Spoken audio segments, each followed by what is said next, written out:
doesn't give up. Dude, I can't take you seriously in that hat. He keeps working and working until finally he gets it. The first working time machine. Then he keeps working and working until finally he gets it again. The second working time machine. Kinda small. I'm assuming that's a joke. I'm ignoring it for time reasons. This, my friend, is merely a model because unfortunately, time machine number 2 is in the hands of the bowler hat guy.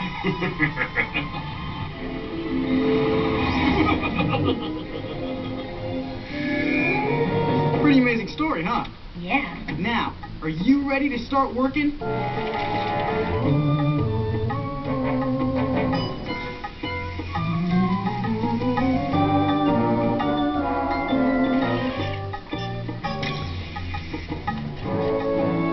I think that's it. I did it. I knew you could. Nice work, my friend.